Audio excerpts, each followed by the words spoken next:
Buenas tardes, me presento de nuevo, soy la profesora Elena Palacios y en este video vamos a ver el tema de ejes y planos. Si bien este era un tema del módulo 1, lo vamos a unificar en este módulo 3 con lo que es el tema de artrología del video anterior, para que puedan entender cómo cada articulación realiza un movimiento en el espacio.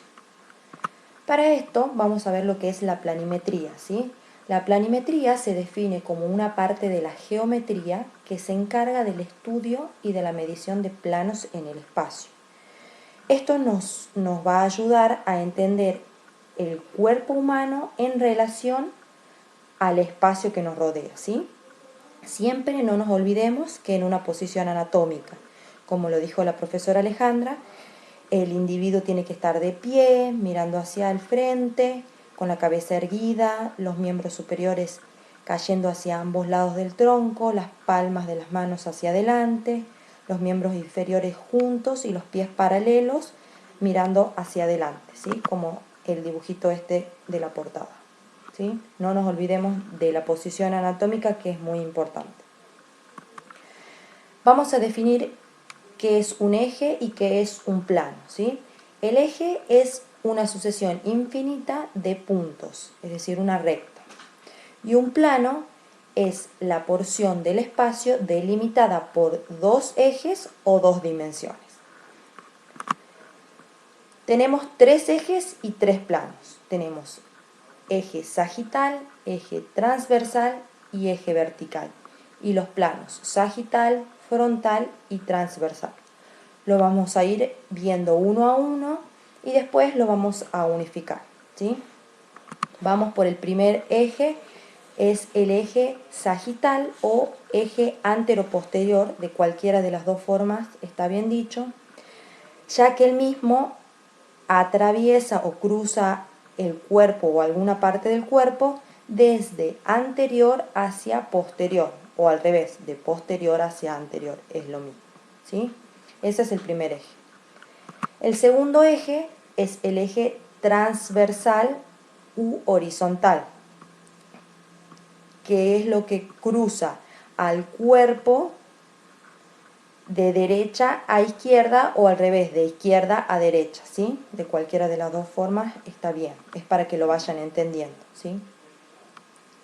Y por último tenemos el eje vertical u longitudinal, que cruza el cuerpo de superior a inferior, o al revés, de inferior a superior, o también se lo puede decir de cefálico hacia caudal, ¿sí?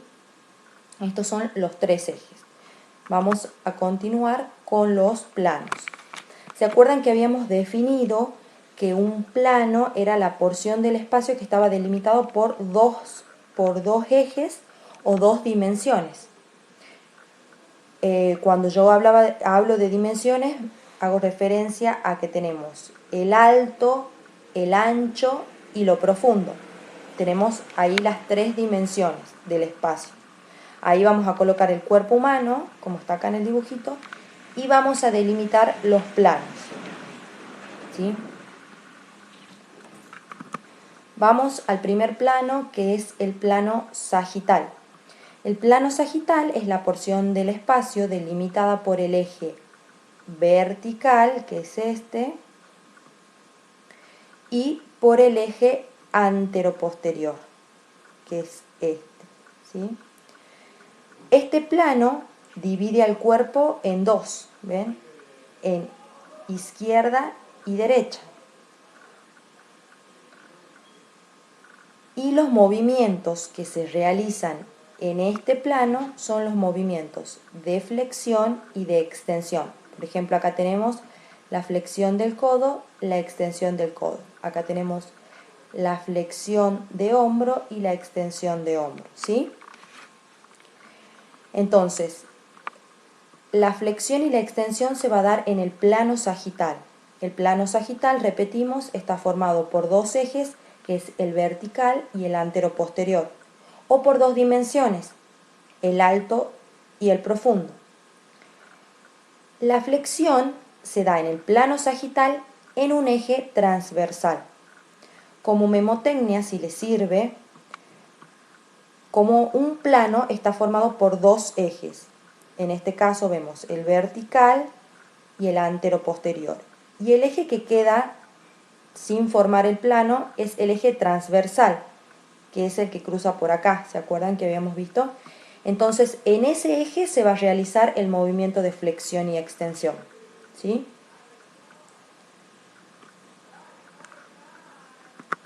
Ahora vamos a ver el plano frontal.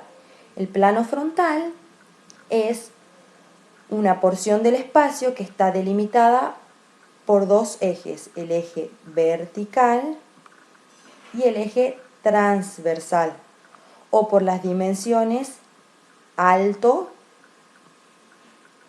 y ancho. Este plano va a dividir al cuerpo en anterior y posterior, ¿sí? Y los movimientos que se realizan en este plano son los movimientos de abducción y aducción, ¿sí? O separación y aproximación. El eje en el que se va a realizar este movimiento es el eje que quedó sin formar el plano. ¿Se acuerdan que les había dicho? Entonces sería el eje anteroposterior. Ahora pasamos al siguiente plano, es el plano transversal, que es la porción del espacio que está delimitada por los ejes transversal, ahora les marco bien, el eje transversal y por el eje anteroposterior, o por las dimensiones ancho y profundo, ¿sí? Este plano divide al cuerpo en dos, en superior e inferior. Y los movimientos que se van a realizar en este plano son los movimientos de rotación interna y rotación externa. Como vemos acá en el dibujito, este es la rotación del hombro. Vamos a hacer rotación interna para acá y rotación externa hacia afuera, acá, ¿sí? Y acá hay un ejemplo de una rotación de cadera. Rotación interna, rotación externa.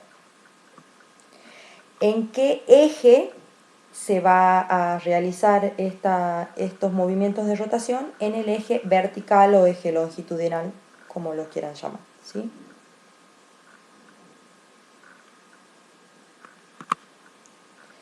Bueno, y se acuerdan que habíamos hablado de la circunducción, que era la suma de todos los movimientos. Por ejemplo, acá estamos viendo de la circunducción de hombro, que va a ir pasando por todos los planos para realizar la misma, ¿sí? Porque es la suma de todos.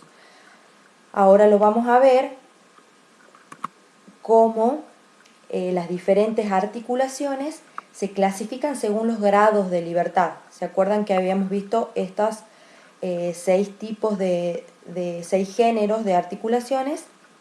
Y según los grados de libertad, ¿se acuerdan que íbamos nombrando, por ejemplo, las enartrosis, que eran las articulaciones con mayor movimiento, realizan movimientos en 3 ejes, por eso se llaman articulaciones triaxiales. Realizan la flexión, la extensión, la abducción, la aducción, la rotación interna y la rotación externa, ¿sí? Después tenemos las articulaciones biaxiales, que son las de silla de montar y las condilias. Biaxiales, ¿por qué? Porque realizan movimientos en 2 ejes. ¿Cuáles eran los movimientos que realizaban estas dos?